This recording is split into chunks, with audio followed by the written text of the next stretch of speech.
햇살이 창틈으로 비집고 들어오는 늦은 오후, 저는 거실 소파에 앉아 전화기를 내려다보고 있었습니다. 화면에는 아들의 이름이 떠 있었죠. 받아야 할까 말아야 할까? 손가락이 떨렸습니다. 이미 세 번째 전화였거든요. 하지만 저는 알고 있었습니다. 이 전화를 받는 순간 제 남은 인생이 어떻게 변할지를요. 여보세요, 엄마. 아들의 목소리는 평소와 달랐습니다. 뭔가 급박하고 초조한 느낌이었죠. 엄마, 지금 시간 괜찮으세요? 중요한 얘기가 있어서요. 저는 숨을 깊이 들이쉬고 대답했습니다. 그래, 말해봐라. 그때 뒤에서 며느리의 목소리가 들렸습니다. 어머님, 안녕하세요. 저희가 오늘 꼭 말씀드려야 할 게 있어서 전화드렸어요. 제 가슴이 철렁 내려앉았습니다. 이 부부가 함께 전화를 걸어온 건 처음이었거든요. 아들은 잠시 뜸을 들이더니 말했습니다. 엄마, 저희가 엄마 보험금 수령자를 확인해 봤는데요. 저희 둘이 반반씩 되어 있더라고요. 그런데 엄마 생각해 보니까 엄마를 30년 동안 키워준 건 사실상 저잖아요. 그 순간 귀가 멍했습니다. 키워줬다고? 제가 아들을 키운 건데 아들이 저를 키웠다니요? 며느리가 끼어들었습니다. 어머님, 저희가 계산을 해봤어요. 준호 오빠가 어머님께 드린 돈이 적어도 2억 원은 넘을 거예요. 대학 등록금, 결혼 자금, 그리고 그동안 드린 용돈까지 합치면요. 그런데 보험금이 3억이면 사실 준호 오빠가 더 많이 받는 게 맞지 않을까요? 저는 말문이 막혔습니다. 이게 정말 제가 낳아서 키운 아들이 하는 말일까요? 엄마, 오해하지 마세요. 저희가 엄마 돈을 노리는 게 아니라 그냥 공평하게 하자는 거예요. 엄마도 아시잖아요. 요즘 경제가 얼마나 어려운지. 저희 애들 학원비만 해도 한 달에 100만 원이 넘어가고 집 대출 이자도 감당이 안 돼서요. 아들의 목소리에는 절박함이 묻어났습니다. 하지만 제게는 그 절박함이 날카로운 칼날처럼 느껴졌죠. 저는 조용히 물었습니다. 그래서 너희는 내가 어떻게 하길 바라는 거니? 며느리가 대답했습니다. 어머님, 수령자 비율을 7대 3으로 바꿔주시면 좋겠어요. 준호 오빠가 7, 제가 3. 그게 맞는 것 같아요. 사실 준호 오빠 명의로 80% 해도 되는데 저희가 양보하는 거예요. 양보라니요. 제 목숨값을 두고 양보를 운운하다니. 그 순간 저는 깨달았습니다. 제가 30년 동안 혼신의 힘을 다해 키워온 아들이 이제는 제 사망을 계산하고 있다는 것을요. 제가 죽었을 때 받을 돈을 미리 나눠 가지려 하고 있다는 걸요. 가슴이 찢어지는 것 같았습니다. 하지만 저는 침착하게 말했습니다. 알았다. 생각해 볼게. 그리고 전화를 끊었죠. 전화를 끊고 나서 저는 한참을 그대로 앉아 있었습니다. 눈물이 나오지도 않았어요. 그냥 텅 빈 느낌이었죠. 30년이라는 세월이 주마등처럼 지나갔습니다. 아들을 낳던 날, 첫걸음을 뗄 때, 초등학교 입학식 날, 대학 합격 통지서를 받던 날, 그리고 결혼식 날. 모든 순간이 기쁨과 사랑으로 가득했었는데 이제 그 모든 게 보험금 계산으로 끝나버린 건가요? 저는 천천히 일어나서 서재로 걸어갔습니다. 책장 깊숙한 곳에 보관해둔 낡은 수첩을 꺼냈죠. 거기에는 제가 아들을 위해 썼던 모든 돈이 기록되어 있었습니다. 단 한 푼도 빠짐없이요. 그리고 그 옆에는 또 다른 기록이 있었습니다. 제가 지금껏 아무에게도 말하지 않았던 어떤 진실이 적혀 있었죠. 저는 그 수첩을 펼치면서 생각했습니다. 이제는 때가 된 것 같구나. 이야기를 이어가기 전에 듣고 계신 여러분께 잠시 제 마음을 전하고 싶습니다. 지금 이 영상을 어디에서 어떤 마음으로 듣고 계신지 궁금합니다. 혹시 비슷한 아픔을 겪고 계신 건 아닌지, 혹은 누군가를 위로하고 싶은 마음에 이 이야기를 찾아오신 건 아닌지요. 댓글로 여러분의 이야기를 나눠주시면 정말 감사하겠습니다. 당신의 하루에 따뜻한 일만 가득하길, 그리고 힘든 일은 모두 지나가길 진심으로 바랍니다. 이 이야기에 공감하신다면 구독과 좋아요로 마음을 더해주시면 큰 힘이 됩니다. 그럼 이야기를 계속 이어가 보겠습니다. 겨울바람이 창문을 두드리던 1993년 2월, 저는 26의 나이에 처음으로 엄마가 되었습니다.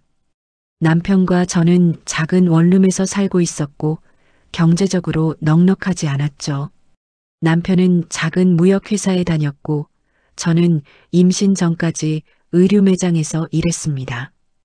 아들 준호를 낳던 날 병원비가 없어서 친정어머니께 급하게 돈을 빌렸던 기억이 아직도 생생합니다. 아들은 건강하게 자라줬습니다. 하지만 육아는 정말 쉽지 않았어요. 남편은 회사 일로 늦게 들어오는 날이 많았고 저는 거의 혼자서 아이를 돌봤죠.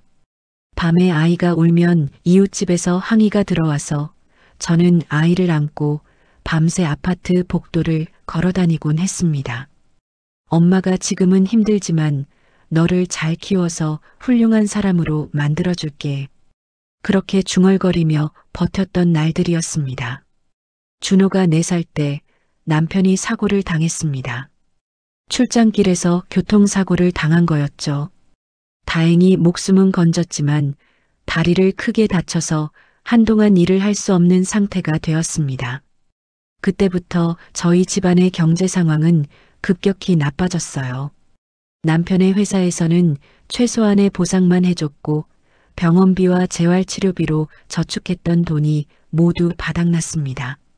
그때 시어머니께서 이렇게 말씀하시더라고요. 며느리, 이제 내가 나서야 할 때다. 남편이 회복할 때까지 내가 돈을 벌어와야지. 저는 고개를 끄덕였습니다. 달리 방법이 없었으니까요. 준호를 어린이집에 맡기고 저는 낮에는 식당에서 일하고 밤에는 편의점 야간 알바를 시작했습니다. 하루에 서너 시간밖에 못 자는 날들이 이어졌죠. 그렇게 2년이 지났습니다. 남편은 천천히 회복했지만 예전처럼 일을 할 수는 없었어요. 결국 회사를 그만두고 작은 치킨집을 차렸습니다. 저도 식당 일을 그만두고 남편의 가게를 도왔죠. 준호는 이제 6살이 되어 초등학교에 들어갈 준비를 하고 있었습니다. 엄마, 나 학교 가면 친구 많이 사귈 거야. 아들의 밝은 얼굴을 보면 모든 고생이 다 잊혀졌습니다. 하지만 현실은 여전히 팍팍했습니다. 치킨집은 생각만큼 장사가 잘 되지 않았어요. 매일 새벽까지 일했지만 벌어들이는 돈은 고작 생활비를 겨우 충당할 정도였습니다. 저는 그때 결심했습니다. 내 아들만큼은 가난을 대물림하지 않게 하겠다. 뭘 해서라도 좋은 교육을 시켜서 이 아이만큼은 편하게 살게 해주겠다. 그 결심이 제 남은 인생의 원동력이 되었죠. 준호가 초등학교 3학년이 되던 해 저는 밤에 대리운전 일을 시작했습니다. 남편은 반대했어요.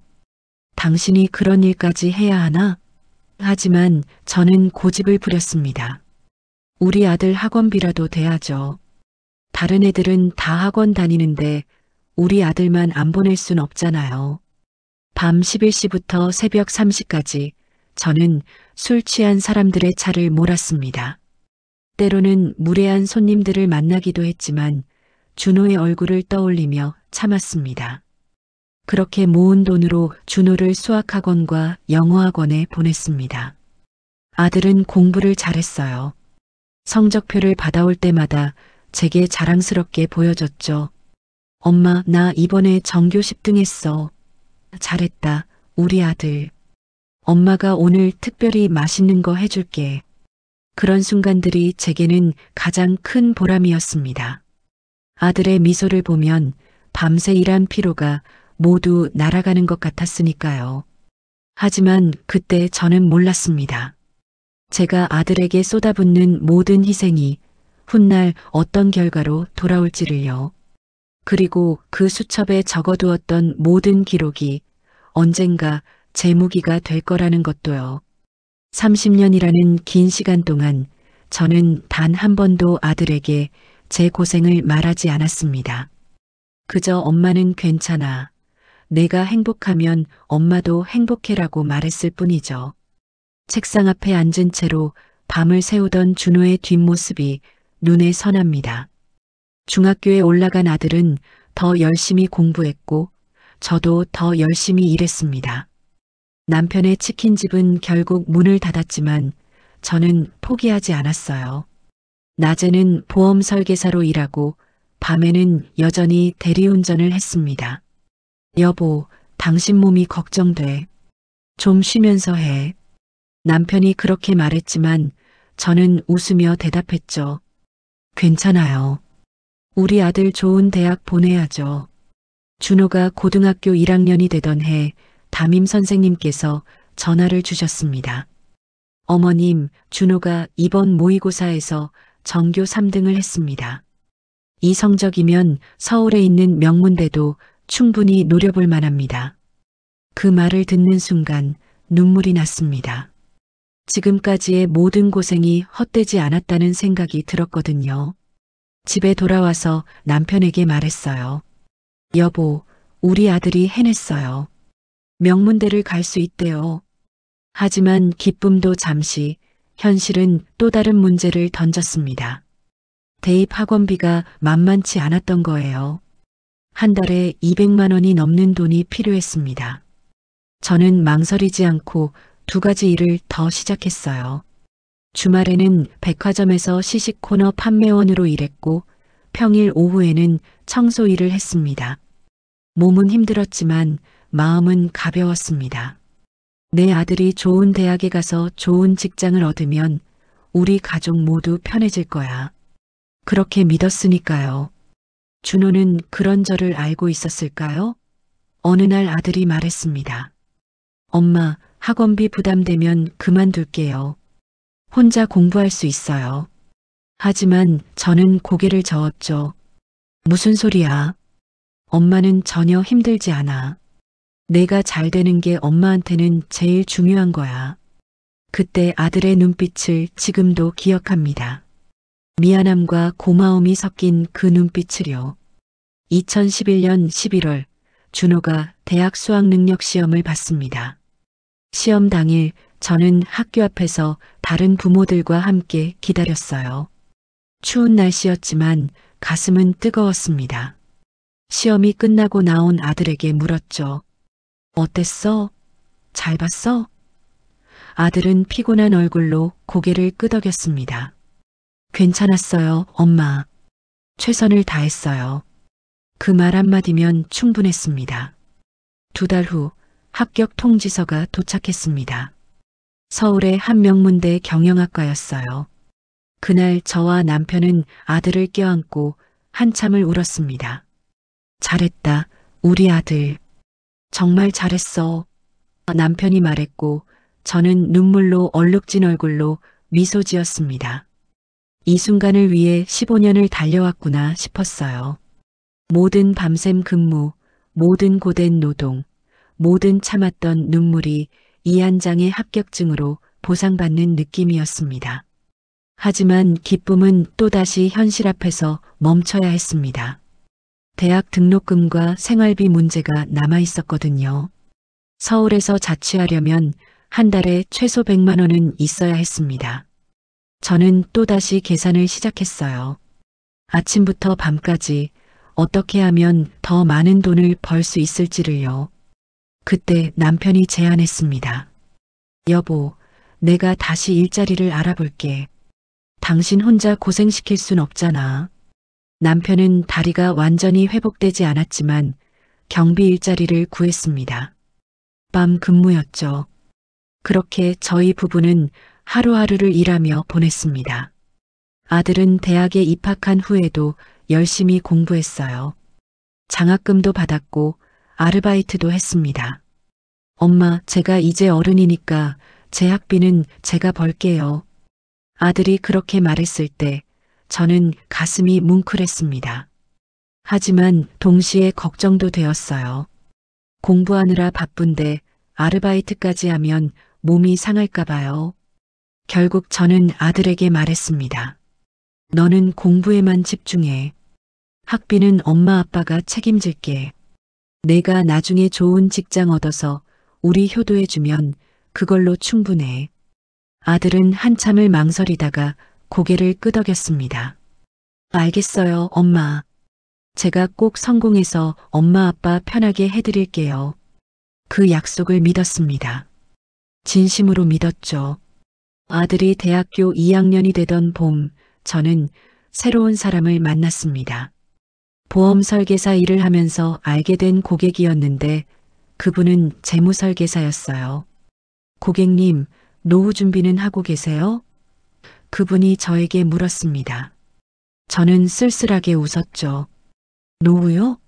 지금 당장 아들 뒷바라지하기도 벅찬데요. 그러자 그분이 진지한 표정으로 말했습니다. 지금부터라도 조금씩 준비하셔야 합니다. 자식은 자식의 인생이 있는 거예요. 그 말이 마음에 걸렸습니다. 하지만 현실적으로 여유가 없었어요. 아들의 학비와 생활비를 대느라 저희 부부는 저축 한 푼 할 수 없었습니다. 그래도 그분의 조언대로 작은 보험 하나를 들기로 했어요. 사망보험금이 3억 원짜리였습니다. 수령자는 당연히 아들로 지정했죠. 내가 죽으면 적어도 이 아이가 생활하는데 어려움은 없겠지.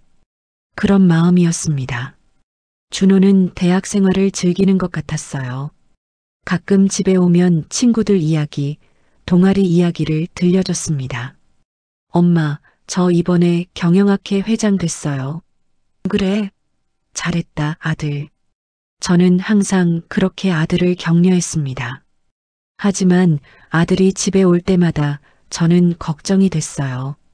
옷차림이 점점 화려해지고 휴대폰도 최신 기종으로 바뀌었거든요. 준호야, 돈은 괜찮니? 네, 엄마. 아르바이트 하면서 벌고 있어요. 하지만 어느 날 아들이 조심스럽게 말했습니다. 엄마, 저 다음 학기에 교환학생 가고 싶은데요. 일본으로요. 저는 순간 당황했습니다. 교환학생이라니 그것도 외국으로요? 비용이 얼마나 드는데? 한 학기에 1,000만 원 정도요. 그런데 이게 나중에 취업할 때 정말 도움이 된대요. 1,000만 원이라는 금액에 저는 할 말을 잃었습니다. 그 돈을 어떻게 마련한다는 건지 남편과 상의했습니다. 여보, 교환학생은 좀 무리인 것 같은데요. 하지만 남편은 의외로 긍정적이었어요. 우리 아들 평생에 한 번뿐인 기회 아니겠소? 어떻게든 해줍시다. 하지만 돈이, 집을 담보로 대출을 좀 더 받읍시다. 우리 아들 미래를 위해서라면 그 정도는 해야죠. 저는 불안했지만 결국 남편의 의견을 따랐습니다. 아들의 미래가 더 중요했으니까요. 그렇게 준호는 일본으로 교환학생을 떠났습니다. 6개월 동안 연락이 뜸했어요. 가끔 짧은 문자만 보내올 뿐이었죠. 엄마, 잘 지내요. 공부 열심히 하고 있어요. 저는 그 문자 하나에도 위안을 받았습니다. 우리 아들이 잘 지내고 있다는 사실만으로도 충분했으니까요. 하지만 한편으로는 외로웠습니다. 아들을 위해 평생을 살아왔는데 정작 아들은 점점 멀어지는 것 같았거든요. 교환학생을 마치고 돌아온 아들은 전보다 더 성숙해 보였습니다. 엄마, 일본에서 정말 많은 걸 배웠어요. 다양한 사람들도 만났고요. 그래, 좋은 경험했구나. 저는 진심으로 기뻤습니다. 하지만 그때 아들이 조심스럽게 꺼낸 이야기가 있었어요. 엄마, 저 사실 일본에서 만난 사람이 있는데요. 소개시켜드리고 싶어요. 여자친구가 생긴 거였습니다. 이름은 수진이라고 했어요. 저희 다음 주에 집에 갈게요. 그때 소개해드릴게요. 저는 가슴이 두근거렸습니다. 우리 아들이 드디어 결혼을 생각하나 싶었죠. 하지만 동시에 걱정도 됐습니다. 이제 아들이 완전히 제 품을 떠나는구나. 그런 생각이 들었거든요. 일주일 후 준호가 수진을 데리고 집에 왔습니다.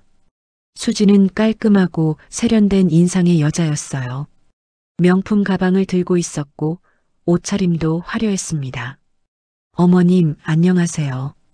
준호 오빠에게서 어머님 이야기 많이 들었어요. 그녀는 밝게 웃으며 인사했지만 저는 왠지 모를 불안감을 느꼈습니다. 그녀의 눈빛에서 뭔가 차가운 느낌이 있었거든요. 식사를 하면서 수진에 대해 물었습니다. 수진 씨 부모님은 뭐 하시나요? 아버지는 회사 경영하시고 어머니는 전업주부세요. 아, 그렇구나. 제 집안과는 너무나 다른 환경이었습니다. 저는 괜히 주눅이 드는 것 같았어요. 작은 아파트, 낡은 가구들. 이 모든 게 부끄럽게 느껴졌죠. 하지만 준호는 행복해 보였습니다. 수진의 손을 잡으며 환하게 웃고 있었으니까요. 빗소리가 창문을 두드리던 어느 가을날, 준호가 전화를 걸어왔습니다. 엄마, 저 수진이랑 결혼하려고요. 예상했던 말이었지만 막상 들으니 복잡한 감정이 밀려왔습니다. 그래, 좋은 일이다. 축하한다. 엄마, 그런데 한 가지 말씀드릴 게 있는데요. 아들의 목소리가 조심스러웠습니다. 수진이 부모님이 결혼식을 좀 크게 하고 싶어 하세요. 호텔에서요. 호텔 결혼식이라니요. 저는 깜짝 놀랐습니다. 비용이 얼마나 드는데? 2천만 원 정도요. 그런데 수진이네 쪽에서 절반을 내신대요. 그러니까 우리는 1,000만 원만 준비하면 돼요.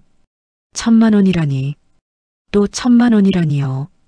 교환학생 비용으로 이미 집을 담보로 대출을 받았는데 이제 어디서 그 돈을 구한다는 건지 남편에게 말했습니다.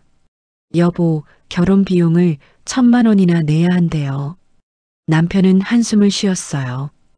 또 대출을 받아야겠구려. 하지만 이미 빚이 많은데.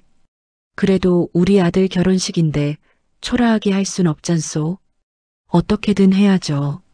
남편은 다시 은행으로 향했고 저는 제 보험을 해약해서 돈을 마련했습니다. 노후를 위해 들어둔 보험이었지만 아들의 결혼이 더 중요했으니까요. 결혼식 날 저는 화려한 호텔 연회장에 서 있었습니다. 많은 하객들이 왔어요. 대부분 신부 측 하객들이었죠.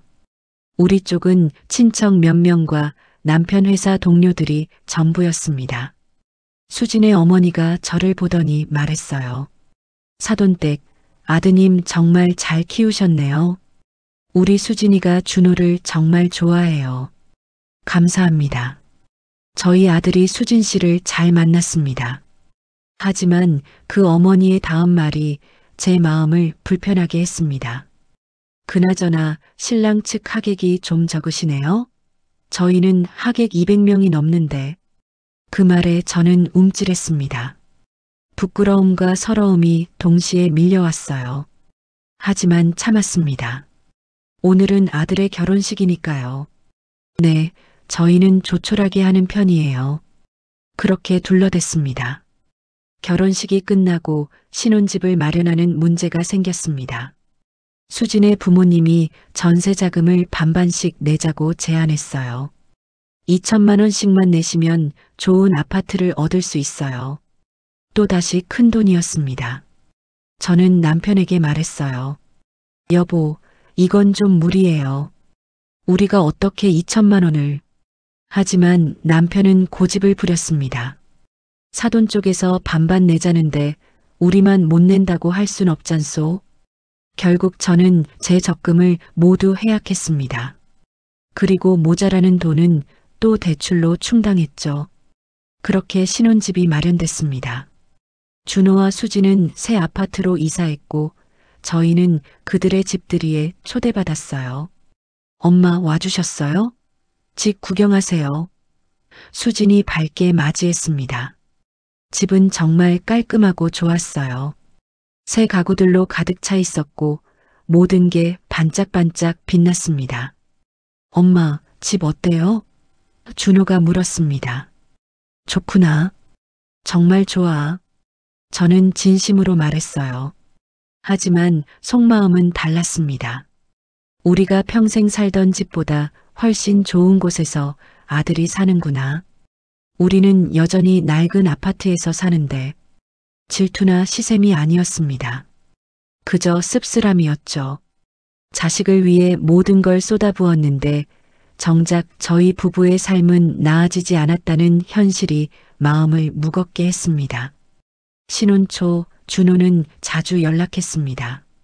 엄마 잘 지내세요? 그래, 엄마는 괜찮다.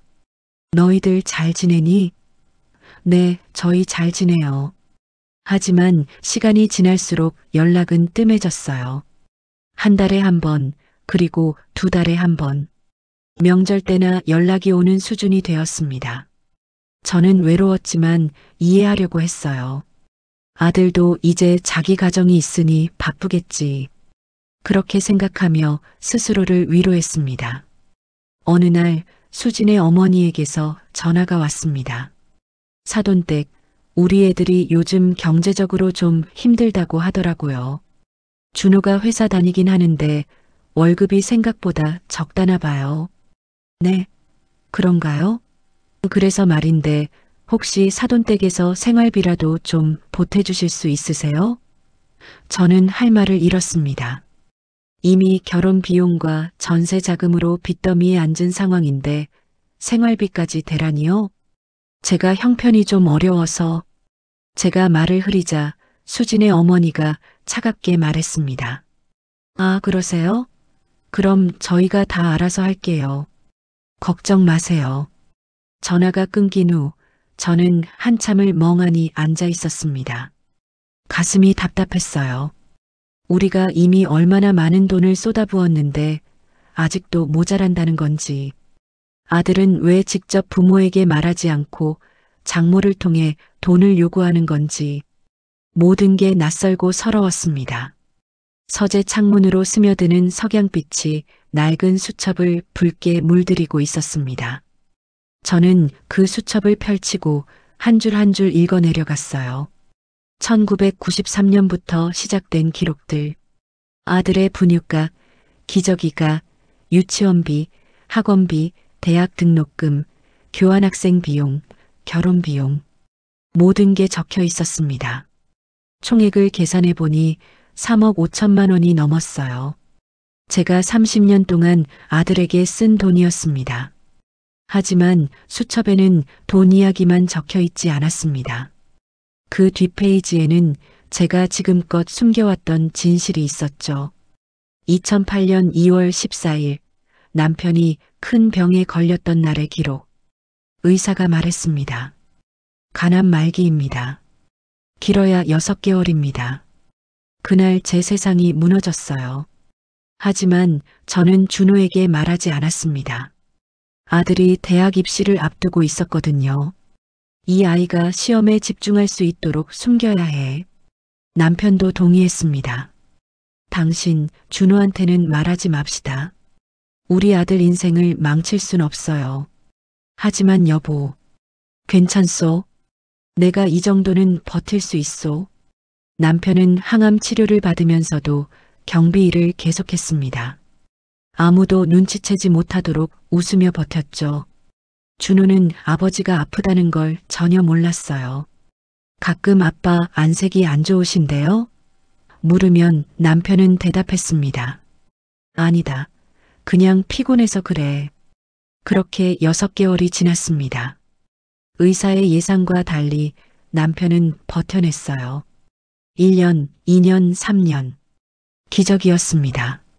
하지만 고통은 계속됐죠. 남편은 매일 밤 진통제를 먹으면서 참았습니다. 당신, 이제 준호한테 말해야 하는 거 아니요? 제가 물으면 남편은 고개를 저었어요. 아직 아니요. 아이가 대학 졸업하고 취직할 때까지는 숨깁시다. 우리 아들 짐이 되고 싶지 않소? 준호가 대학을 졸업하던 해 남편의 상태가 급격히 나빠졌습니다. 더 이상 숨길 수 없는 지경이 되었어요. 하지만 그때 준호가 결혼 이야기를 꺼냈습니다. 아빠, 저 결혼하려고요. 남편은 기뻐했어요. 그래, 잘 됐다. 아빠가 내 결혼식 꼭 보고 싶었다. 결혼식 날 남편은 죽을 힘을 다해 자리에 섰습니다. 휠체어 신세였지만 아들에게는 지팡이를 짚고 걷는 모습만 보였죠. 결혼식이 끝나고 한 달 후 남편이 세상을 떠났습니다. 갑작스러운 일이었어요. 준호는 아버지의 장례식장에서 울부짖었습니다. 아빠, 왜 말씀 안 하셨어요? 제가 간호했을 텐데. 하지만 이미 늦었죠. 남편은 마지막 순간까지 아들에게 짐이 되지 않으려 했습니다. 준호야, 내 아버지는 너를 정말 사랑했단다. 내가 행복하게 사는 걸 보는 게 아버지의 유일한 소원이었어. 제가 말했습니다. 장례를 치르는데도 돈이 들었습니다. 준호가 장례 비용의 일부를 냈지만 대부분은 제가 감당했어요. 또 빚을 내야 했죠. 남편의 보험금도 있었지만 그것조차 남편이 생전에 대출 갚는데 써버렸습니다. 결국 제 손에 남은 건 빚더미뿐이었어요. 하지만 준호에게는 말하지 않았습니다. 이 아이가 신혼생활에 집중할 수 있게 해줘야지. 남편이 떠나고 나서 저는 더 외로워졌습니다. 준호는 가끔 전화했지만 깊은 이야기는 나누지 않았어요. 엄마, 잘 지내세요? 그래, 잘 지낸다. 그게 전부였습니다. 어느 날 저는 용기를 내서 물었습니다. 준호야, 엄마가 좀 외로운데 주말에 한번 올 수 있니? 아들은 난처한 목소리로 대답했어요. 엄마, 죄송한데 이번 주말은 수진이네 가족들이랑 약속이 있어서요. 다음에 갈게요. 다음 주말에도 똑같은 대답이 돌아왔습니다. 그리고 그 다음 주말에도요. 저는 깨달았습니다. 아들이 이제는 자기 가족, 자기 아내의 가족이 우선이라는 것을요. 제가 끼어들 자리는 없다는 걸요. 서운했지만 이해하려고 했습니다. 이게 자연스러운 거겠지. 아들도 이제 어른이니까. 어느 날 은행에서 전화가 왔습니다. 고객님, 대출 이자가 연체되었습니다. 빠른 시일 내에 납부해 주시기 바랍니다. 저는 당황했어요. 대출 이자를 낼 돈이 없었거든요. 남편이 떠난 후 경비 일자리 수입이 끊겼고 제 보험 설계사 일만으로는 생활비와 이자를 감당하기 힘들었습니다. 저는 준호에게 전화를 걸었어요. 준호야, 엄마가 좀 어려운 상황인데. 하지만 아들의 반응은 차가웠습니다. 엄마, 저희도 지금 힘들어요. 아이 학원비에 생활비에 여유가 없어요. 그래도 조금만이라도. 엄마, 제가 지금까지 엄마한테 얼마나 많은 돈을 받았는데요. 이제는 제 가족을 돌봐야 해요. 엄마도 이해해 주세요. 전화가 끊겼습니다. 저는 한참을 멍하니 앉아 있었어요. 얼마나 많은 돈을 받았다고? 제가 30년 동안 쏟아부은 3억 5천만 원은 받은 돈이 된 건가요? 그날 밤 저는 수첩을 다시 펼쳤습니다. 그리고 새로운 페이지에 적기 시작했어요. 2023년 10월 15일. 오늘 준호에게 도움을 요청했으나 거절당함. 내가 쏟아부은 돈은 받은 돈이 되어버렸다. 그 순간 깨달았습니다. 아들에게 저는 이제 과거일 뿐이라는 것을요. 그리고 제 사망보험금만이 아들에게 남은 유일한 가치라는 것을요. 싸늘한 겨울바람이 창문을 흔들던 날 저는 병원에서 검사 결과를 받았습니다. 의사는 조심스럽게 말했어요. 유방암 2기입니다. 수술과 항암 치료가 필요합니다. 그 순간 머릿속이 하얘졌습니다. 남편에 이어 이제 저까지 암이라니요. 하지만 놀랍게도 눈물은 나오지 않았어요. 대신 머릿속으로 계산이 시작됐죠. 수술비와 치료비가 얼마나 들까? 제 보험으로 감당할 수 있을까? 집으로 돌아와서 보험 증서를 확인했습니다. 다행히 암 진단비가 나왔어요. 3천만 원이었습니다. 하지만 그것만으로는 부족했죠. 수술비와 항암 치료비를 합치면 최소 5천만 원은 필요했습니다. 저는 또다시 대출을 알아봐야 했어요. 하지만 이미 많은 빚이 있는 상태에서 추가 대출은 쉽지 않았습니다. 준호에게 말해야 할까 고민했습니다. 하지만 차마 입이 떨어지지 않았어요. 아들은 이미 제 도움 요청을 거절했었고 자기 가족이 우선이라고 말했었죠. 제가 암에 걸렸다고 말하면 또 짐이 될 텐데 그게 싫었습니다. 남편처럼 혼자 버티기로 결심했어요. 내가 알아서 해야지. 아들한테 폐를 끼칠 순 없어. 수술 날짜가 잡혔습니다. 저는 혼자 병원에 갔어요. 수술실로 들어가기 전 간호사가 물었습니다. 보호자분은요? 혼자 왔어요. 혼자요? 수술 후에 누가 모시고 가시려고요? 제가 알아서 할게요. 간호사는 걱정스러운 표정을 지었지만 더 이상 묻지 않았습니다. 수술은 성공적이었어요. 하지만 회복실에서 깨어났을 때 주변에 아무도 없었습니다. 다른 환자들은 가족들에 둘러싸여 있었지만 저는 홀로였죠. 항암 치료가 시작됐습니다. 한 달에 2번씩 병원에 가서 주사를 맞았어요. 부작용이 심했습니다. 머리카락이 빠지고 구토가 계속됐고 몸이 늘 피곤했죠. 하지만 일은 계속해야 했습니다. 치료비를 벌어야 했으니까요. 보험 설계사 일을 하면서 틈틈이 다른 일도 했어요. 식당에서 설거지도 하고 청소 일도 했습니다. 어느 날 식당에서 일하다가 쓰러졌습니다. 체력이 바닥난 거였어요. 주인 아주머니가 구급차를 불러줬고 병원 응급실로 실려갔습니다. 의사가 말했어요. 과로하셨어요. 암 환자분이 이렇게 무리하시면 안 됩니다. 보호자분께 연락해야겠는데요? 아니요, 괜찮아요. 제가 알아서 할게요. 저는 간신히 몸을 일으켜 병원을 나왔습니다. 그날 밤 집에 혼자 누워 있는데 준호에게서 전화가 왔습니다. 엄마, 잘 지내세요? 평소처럼 형식적인 안부 전화였어요. 그래, 잘 지낸다. 엄마, 그나저나 한 가지 여쭤볼 게 있는데요. 혹시 엄마 보험 수령자가 저로 되어 있죠? 갑자기 보험 이야기를 꺼내는 아들이 의아했습니다. 왜 그러니? 아, 그냥 궁금해서요. 제가 수령자 맞죠? 응, 내가 수령자야. 그럼 보험금이 얼마예요? 저는 순간 숨이 막혔습니다. 제가 살아있는데 보험금 액수를 묻다니요. 3억 원이란다. 아, 3억이요. 생각보다 많네요.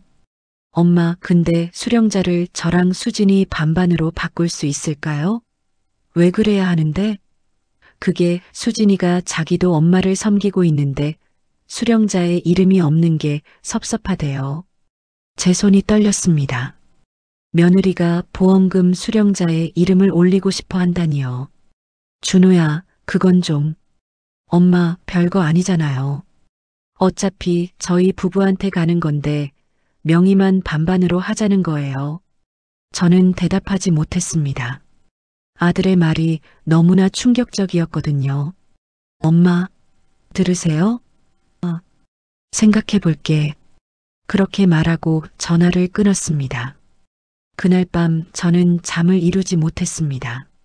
아들과 며느리가 제 사망 보험금을 이미 자기들 것으로 생각하고 있다는 게 믿기지 않았어요. 제가 죽기를 기다리고 있는 건가? 아니, 그럴 리 없어. 우리 준호가 그럴 리 없어. 저는 스스로를 달랬습니다. 하지만 마음 한구석은 불안했죠. 며칠 후 수진에게서 문자가 왔습니다. 어머님, 보험 수령자 건 생각해 보셨어요? 빠르게 처리해 주시면 감사하겠습니다. 문자의 톤이 마치 업무 처리를 재촉하는 것 같았어요. 저는 답장하지 않았습니다. 어떻게 답해야 할지 몰랐거든요.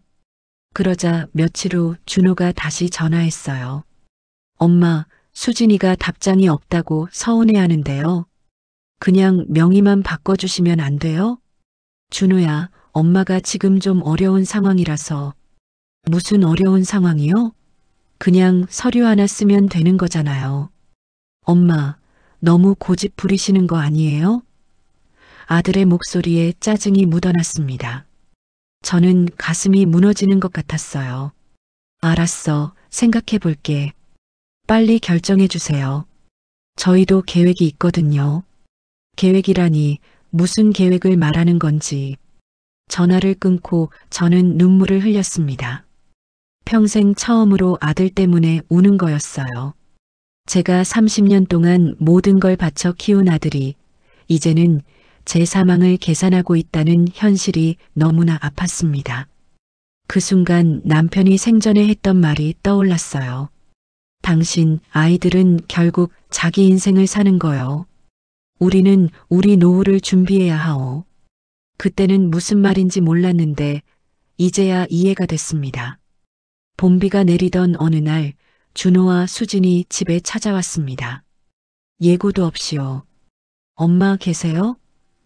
문을 열자 두 사람이 서 있었어요. 수진은 명품 가방을 들고 있었고 준호는 세차키를 손에 쥐고 있었습니다. 어머, 갑자기 왜?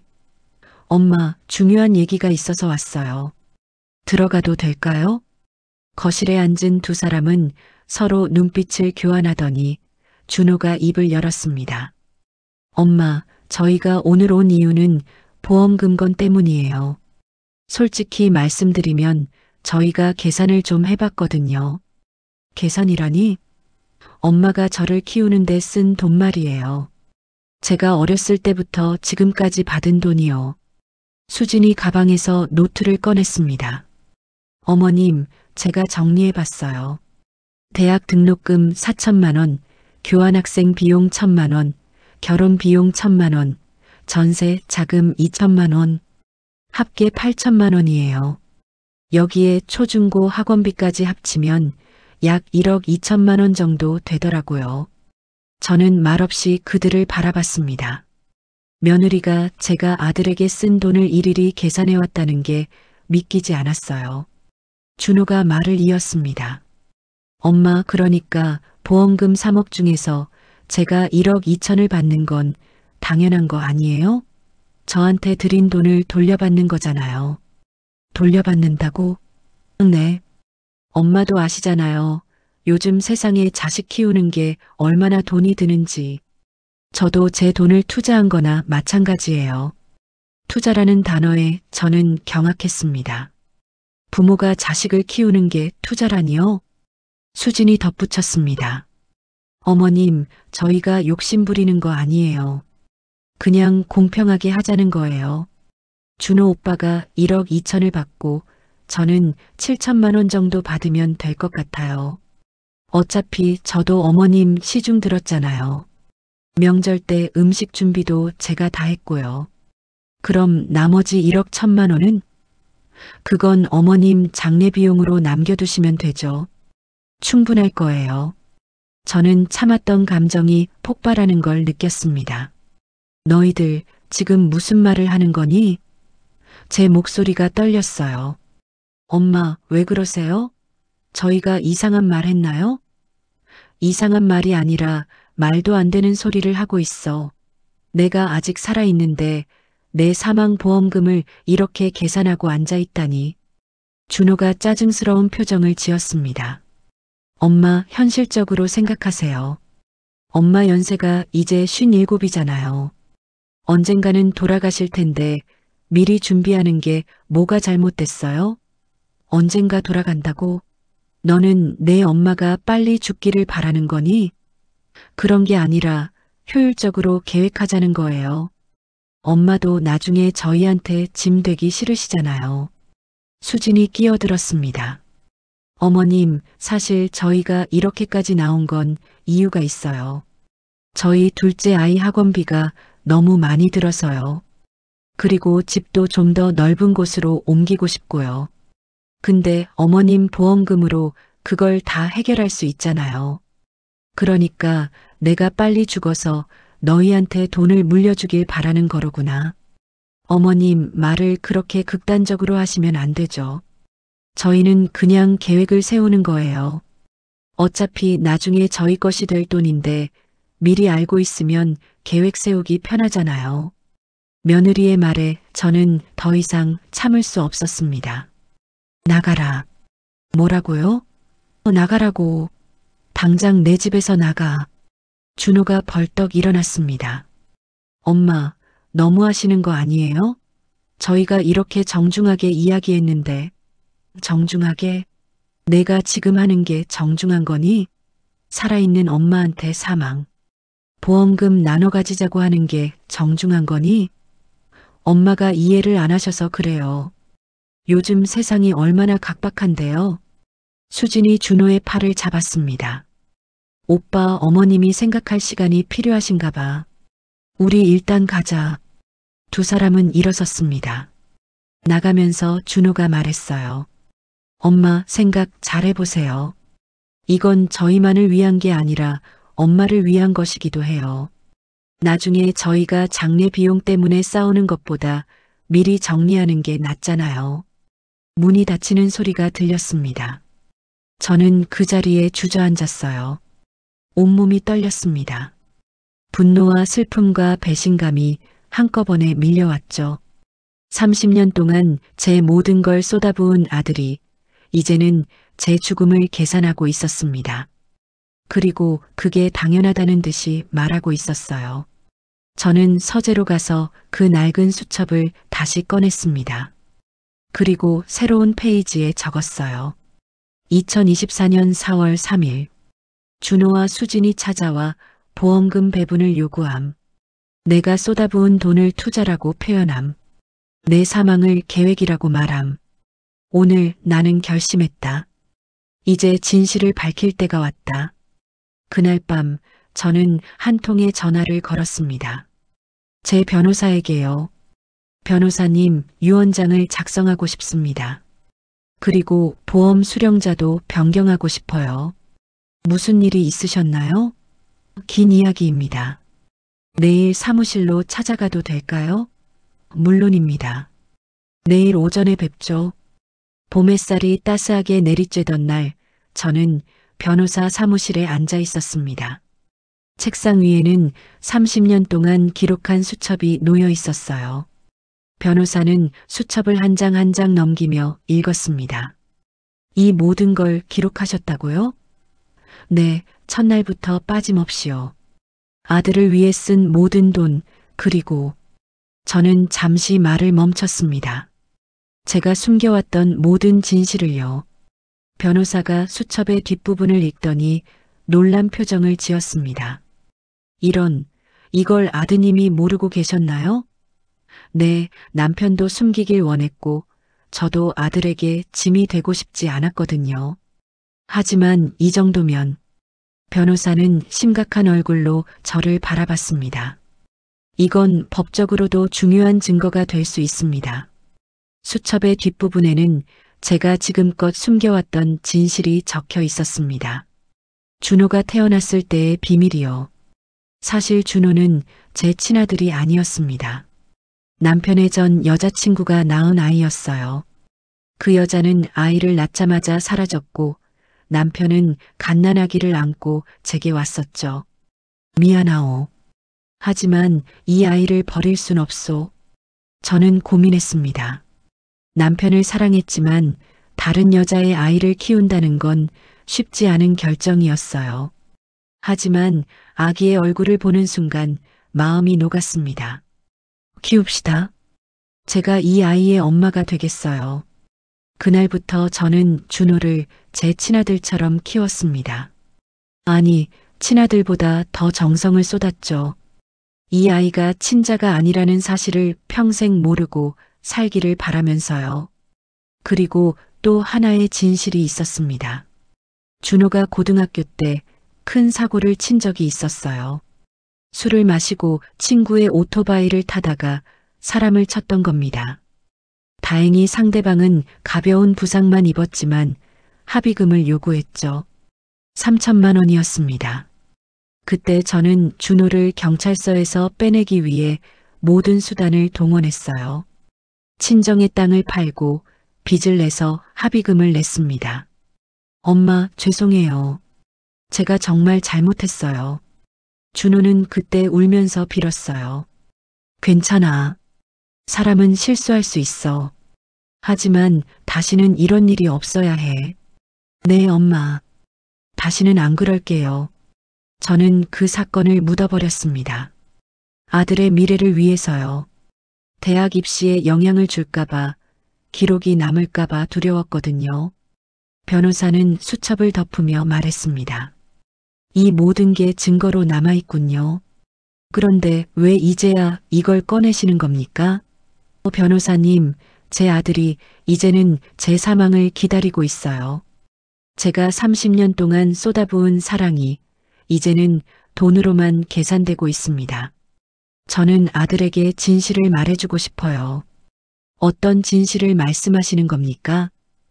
모든 진실이요. 제가 친엄마가 아니라는 것, 제가 그의 사고를 숨겨줬다는 것, 그리고 제가 그를 위해 얼마나 많은 희생을 했는지를요. 그리고 한 가지 더. 저는 심호흡을 했습니다. 제가 지금 암 투병 중이라는 사실도요. 변호사가 놀라며 물었습니다. 암이라고요? 아드님이 모르시나요? 네, 말하지 않았어요. 짐이 되고 싶지 않았거든요. 하지만 이제 알겠습니다.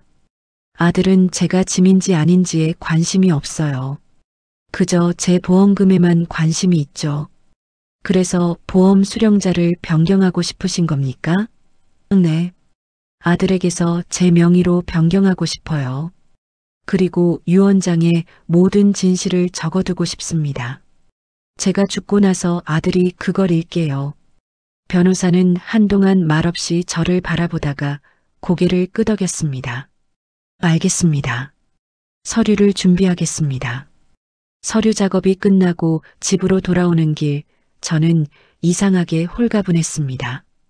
30년 동안 짊어졌던 짐을 조금 내려놓은 기분이었어요. 하지만 동시에 슬펐습니다. 제가 평생을 바쳐 키운 아들과 이렇게 끝나게 된다는 사실이요. 집에 도착하니 준호에게서 전화가 와 있었습니다. 세 통이나요. 받지 않았더니 문자가 왔어요. 엄마, 지난번에 말씀드린 거 생각해 보셨어요? 빨리 답 주세요. 저희 급해요. 저는 문자를 읽고 쓴웃음을 지었습니다. 급하다니요.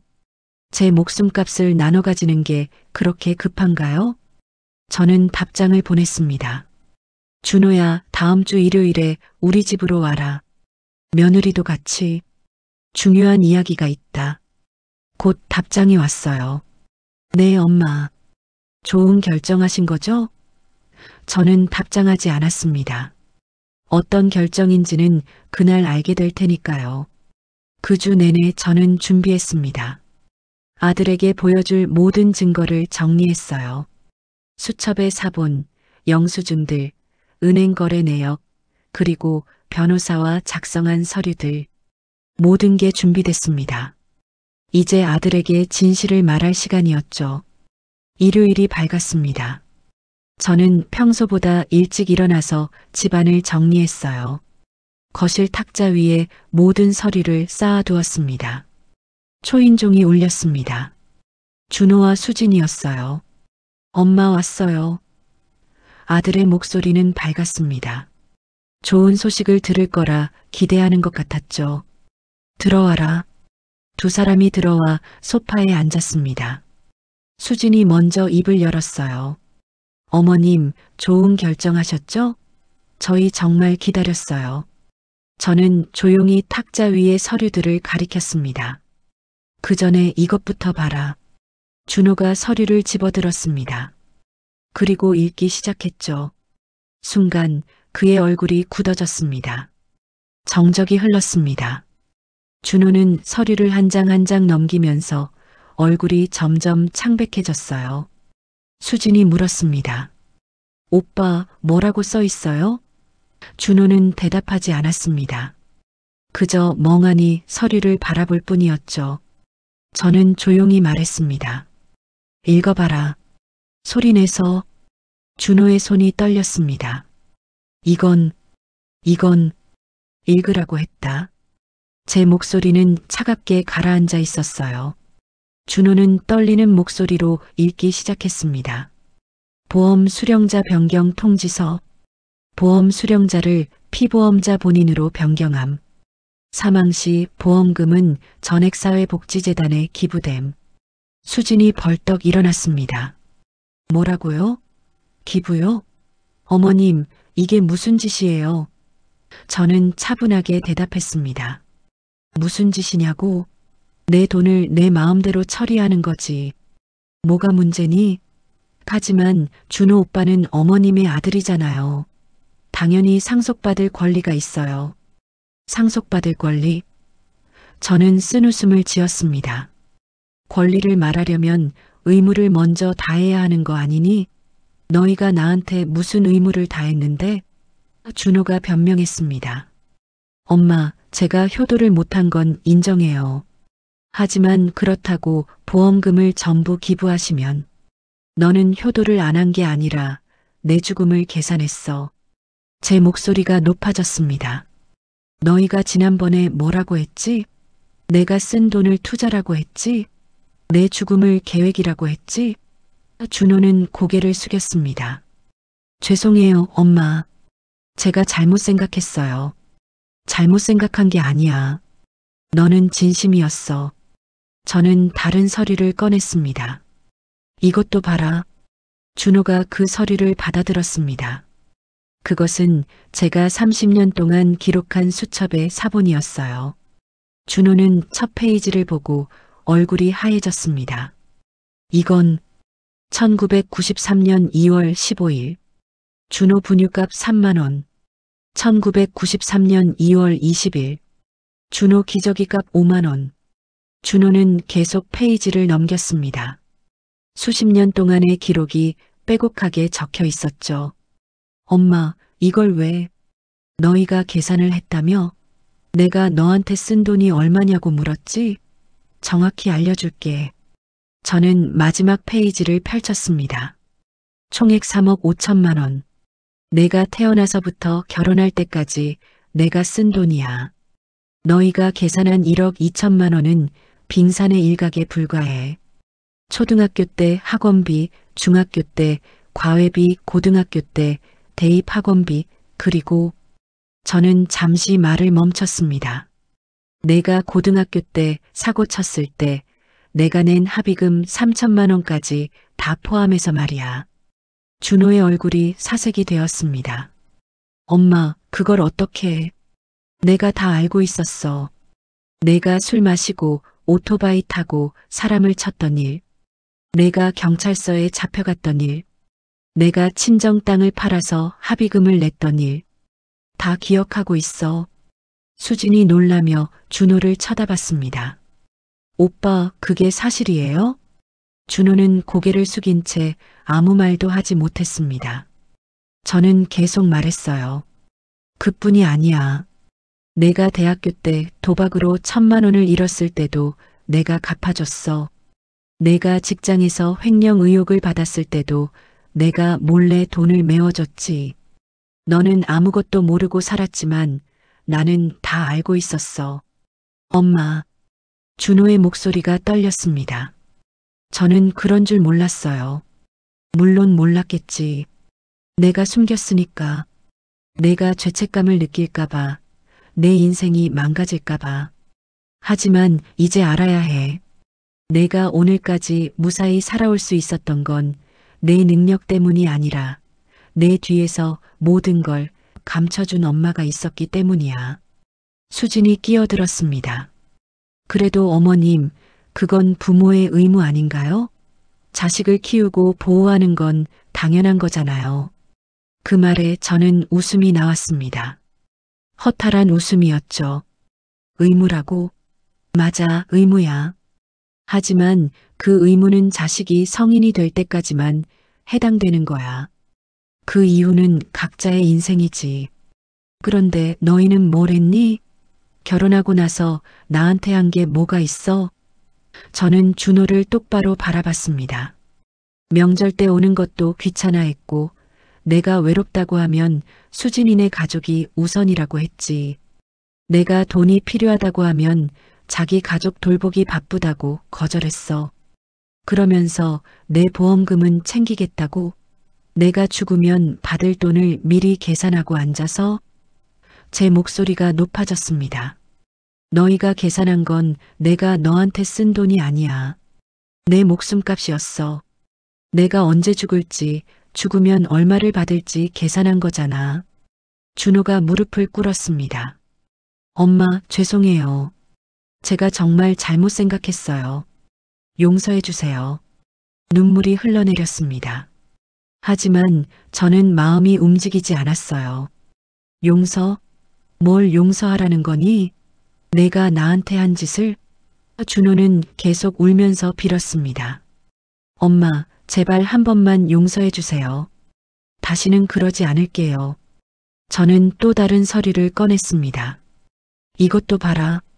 그것은 병원 진단서였어요. 준호가 서류를 보고 경악했습니다. 유방암?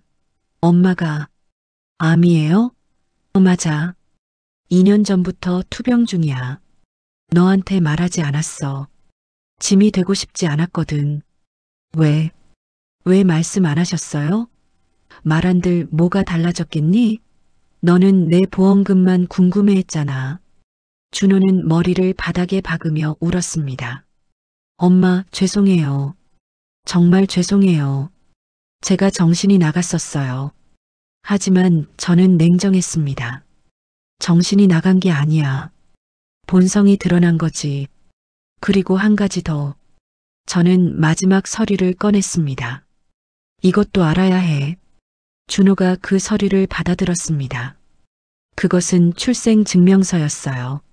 하지만 엄마 란이 비어 있었죠. 준호는 혼란스러운 표정으로 저를 바라봤습니다. 이게 무슨... 너는 내 친아들이 아니야. 시간이 멈춘 것 같았습니다. 준호는 서류를 들고 굳어 있었어요. 뭐라고요? 너는 내 친아들이 아니야. 내 아버지의 전 여자친구가 낳은 아이지. 준호의 얼굴에서 모든 표정이 사라졌습니다. 그럼 저는 내 친엄마는 너를 낳자마자 사라졌어. 내 아버지가 갓난아기인 너를 안고 내게 왔고 나는 너를 키우기로 결심했지. 하지만 엄마는 항상 준호의 목소리가 떨렸습니다. 항상 저를 친아들처럼 대해주셨잖아요. 맞아. 나는 너를 친아들처럼 키웠어. 아니, 친아들보다 더 정성을 쏟았지.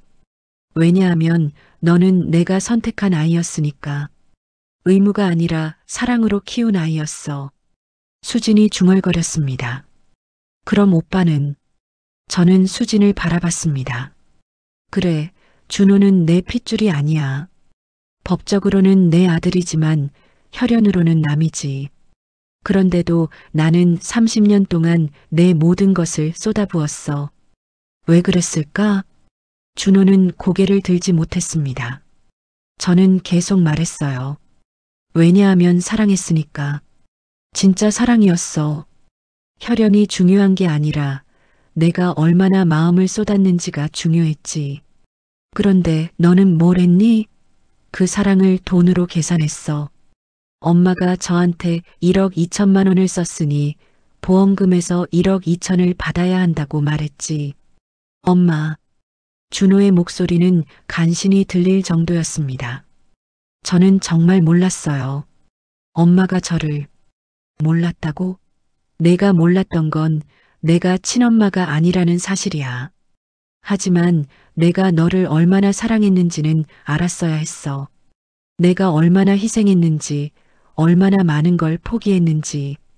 저는 준호 앞에 앉았습니다. 너는 왜 한 번도 물어보지 않았니? 엄마는 어떻게 지내시는지, 힘든 건 없으신지. 너는 내 가족만 챙기면서 나를 과거로 밀어냈어. 그리고 내가 죽었을 때 받을 돈만 계산했지. 엄마, 죄송해요. 정말 죄송해요. 준호는 계속 울면서 빌었습니다. 제가 잘못했어요. 제가 인간이 아니었어요. 인간이 아닌 게 아니야. 그냥 이기적이었던 거지. 자식은 다 그래. 부모의 희생을 당연하게 여기고 자기 가족만 챙기지. 하지만 그게 잘못된 건 아니야. 다만, 저는 잠시 말을 멈췄습니다. 다만, 너는 선을 넘었어. 살아있는 엄마한테 사망보험금을 나눠 가지자고 한순간, 너는 선을 넘은 거야. 수진이 변명했습니다. 어머님, 저희가 정말 경제적으로 힘들어서 그랬어요. 아기는 없었어요. 아기가 없었다고? 저는 수진을 냉정하게 바라봤습니다. 아기가 없으면 괜찮은 거니? 내 목숨값을 계산한 게 아기가 아니면 뭐니? 수진은 대답하지 못했습니다. 저는 다시 준호를 봤어요. 너한테 마지막으로 물어볼게. 너는 나를 사랑하니? 준호는 고개를 들고 제 눈을 바라봤습니다. 눈물로 범벅이 된 얼굴이었어요. 사랑해요, 엄마. 정말 사랑해요. 그럼 증명해봐. 어떻게요? 지금부터 변해. 진짜로 변하는 모습을 보여줘. 말로만 사랑한다고 하지 말고 행동으로 보여줘. 네, 엄마. 뭐든지 할게요. 준호는 간절하게 말했습니다. 저는 한숨을 쉬었어요. 좋아. 그럼 이렇게 하자.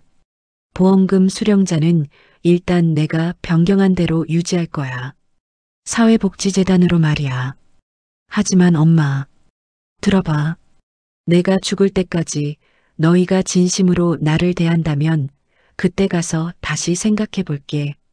하지만 만약 너희가 또다시 돈 이야기를 꺼낸다면 영원히 기회는 없어. 준호는 고개를 끄덕였습니다. 알겠어요, 엄마. 저 정말 잘할게요. 다시는 실망시키지 않을게요. 저는 일어섰습니다. 말은 쉽지. 하지만 행동은 어려워. 앞으로 지켜볼 거야. 너희가 진심인지 아닌지. 수진도 일어나서 절을 했습니다. 어머님, 죄송합니다. 제가 오빠를 잘못 이끌었어요. 앞으로 정신 차리고 효도하겠습니다. 저는 그들을 바라봤습니다. 진심일까요? 아니면 또 다른 계산일까요? 알 수 없었어요. 하지만 기회는 줘야겠다고 생각했습니다. 가봐라. 그리고 생각해봐. 진짜 부모가 뭔지, 진짜 효도가 뭔지. 두 사람은 고개를 숙인 채 문을 나섰습니다. 문이 닫히는 소리가 들렸어요. 저는 다시 소파에 앉아서 창밖을 바라봤습니다. 봄비가 내리고 있었죠. 세상을 깨끗하게 씻어내는 것 같았어요. 혼자 남은 거실에서 저는 생각했습니다. 내가 너무 가혹했나? 하지만 곧 고개를 저었어요. 아니야. 이게 필요한 거야. 아들이 정신을 차리려면 진실을 알아야 했어. 제가 얼마나 많은 것을 희생했는지, 그리고 그들이 얼마나 이기적이었는지를요. 다음 날 아침 준호에게서 전화가 왔습니다. 엄마, 저 병원 가고 싶어요. 엄마 치료에 같이 가도 될까요? 저는 잠시 망설였습니다. 갑자기 왜? 엄마가 혼자 힘들게 치료받으신 거 생각하니까 가슴이 아파서요. 이제부터라도 제가 옆에 있고 싶어요. 그래. 저는 조용히 대답했습니다. 다음 주 화요일 오전에 병원 가야 해. 네, 엄마. 제가 모시고 갈게요. 전화가 끊긴 후 저는 창밖을 바라봤습니다. 햇살이 따뜻하게 비쳐들고 있었어요. 혹시 모르겠습니다. 아들이 정말 변할 수 있을지. 하지만 기다려보기로 했습니다. 아주 조금의 희망을 가지고요. 여름 햇살이 뜨겁게 내리쬐던 날, 저는 병원 복도를 걷고 있었습니다. 옆에는 준호가 있었어요. 지난 석 달 동안 아들은 매주 병원에 함께 갔습니다. 항암 치료를 받을 때도, 검사를 할 때도, 항상 옆에 있었죠. 엄마, 괜찮으세요? 어지럽지 않으세요? 아들의 목소리는 진심 어린 걱정으로 가득했습니다. 괜찮다. 내가 있으니까 든든하구나. 저는 솔직하게 말했어요. 정말 그랬거든요. 아들의 변화가 놀라웠습니다. 주말마다 집에 찾아왔고 청소도 해주고 장도 받아주었어요. 수진도 함께 왔습니다. 밥을 해주고 이야기를 나누고 진심으로 저를 챙겨주었죠. 어느 날 저녁 준호가 조심스럽게 말했습니다. 엄마, 사실 지난 석 달 동안 많이 생각했어요. 제가 왜 그렇게 살았는지, 왜 엄마를 당연하게 여겼는지, 그리고 깨달았어요. 제가 정말 이기적이고 못난 아들이었다는 걸. 그래서 이제부터는 달라지고 싶어요. 진짜로요. 저는 아들의 눈을 바라봤습니다. 진심이 보였어요. 준호야, 엄마가 너한테 해주고 싶은 이야기가 있어. 뭐예요, 엄마? 사실 너는 내 친아들이 아니지만 그게 중요한 게 아니야. 중요한 건 우리가 함께 보낸 시간이고 우리가 나눈 사랑이지. 혈연보다 더 깊은 게 있어. 그게 바로 선택이야. 선택이요? 맞아. 나는 너를 선택했어. 버려질 뻔한 아기를 내 아들로 선택했지. 그리고 30년 동안 그 선택을 후회한 적이 없어. 지난번 일이 있기 전까지는 말이야. 준호는 고개를 숙였습니다. 죄송해요, 엄마. 그때 제가 정말 잘못했어요. 하지만 이제는 다시 선택하고 싶어. 제가 말했습니다. 너를 다시 내 아들로 선택하고 싶어. 진짜 아들로 말이야. 준호의 눈에 눈물이 고였습니다. 엄마, 그리고 너도 나를 선택해줘. 내 엄마로, 내 가족으로. 의무가 아니라 진심으로. 네, 엄마. 선택할게요. 평생 엄마 곁에 있을게요. 준호는 제 손을 잡았습니다. 따뜻했어요. 오랜만에 느끼는 온기였죠. 그날 밤 저는 변호사에게 전화를 걸었습니다. 변호사님, 보험 수령자를 다시 바꾸고 싶어요. 준호로요. 정말 괜찮으시겠습니까? 네. 제 아들이 변했어요. 진심으로요. 다음 날 서류를 다시 작성했습니다. 보험금 수령자를 다시 준호로 변경했어요. 그리고 유언장도 수정했습니다. 더 이상 아들을 비난하는 내용이 아니라 사랑한다는 말로 가득 채웠죠. 가을이 왔습니다. 저는 항암 치료를 마쳤어요. 의사가 말했습니다. 많이 좋아지셨습니다. 암이 거의 사라졌어요. 기적 같은 일이었습니다. 준호와 수지는 그 소식을 듣고 울면서 기뻐했어요. 엄마, 정말 다행이에요. 정말요? 그날 저녁 우리 세 명은 함께 저녁을 먹었습니다. 준호가 제가 좋아하는 음식을 준비해 왔어요. 엄마, 이거 엄마 좋아하시잖아요. 고맙다, 아들. 식사하면서 이야기를 나눴습니다. 다른 가족들처럼 평범하게요. 그 평범함이 너무나 소중했습니다. 겨울이 다가왔습니다. 어느 날 준호가 선물 상자를 들고 왔어요. 엄마, 이거 받으세요. 열어보니 따뜻한 외투였습니다. 추운데 따뜻하게 입으세요. 그리고 이것도요. 또 다른 상자에는 여행 가이드북이 있었어요. 저희가 엄마 모시고 여행 가려고요. 제주도로요. 엄마 평생 한 번도 제대로 된 여행 안 해보셨잖아요. 눈물이 났습니다. 행복한 눈물이었어요. 고맙다, 정말 고맙다. 준호가 제 손을 잡았습니다. 아니에요, 엄마. 제가 더 고마워요. 저를 포기하지 않으셨으니까. 제가 그렇게 못되게 굴었는데도 기회를 주셨으니까. 너는 내 아들이야. 친자식이든 아니든 너는 내가 평생 사랑한 내 아들이야. 우리는 한참을 껴안고 있었습니다. 30년 만에 처음으로 진심으로 서로를 느끼는 것 같았어요. 지금 이 순간 저는 병원에서 받은 완치 판정서를 바라보고 있습니다. 의사는 말했어요. 기적이에요. 당신의 삶에 대한 의지가 병을 이긴 거예요. 하지만 저는 알고 있습니다. 제 의지만이 아니었다는 것을요. 아들의 사랑이, 진심 어린 돌봄이 저를 살린 거예요. 제 이야기를 듣고 계신 여러분께 말씀드리고 싶습니다. 가족이란 혈연만으로 이어지는 게 아닙니다. 진심과 사랑으로 이어지는 거예요. 때로는 상처를 주고받지만 진심으로 마주하면 다시 시작할 수 있습니다. 저는 준호에게 전화 한 통으로 인생의 나락을 보여줬습니다. 하지만 그것이 끝이 아니었어요. 그것이 새로운 시작이었죠. 진실을 마주하고 서로를 이해하고 다시 사랑하는 법을 배웠습니다. 아들과 며느리는 이제 매주 집에 옵니다. 의무가 아니라 진심으로요. 우리는 함께 밥을 먹고 이야기를 나누고 웃습니다. 평범한 일상이지만 제게는 그 무엇보다 소중합니다.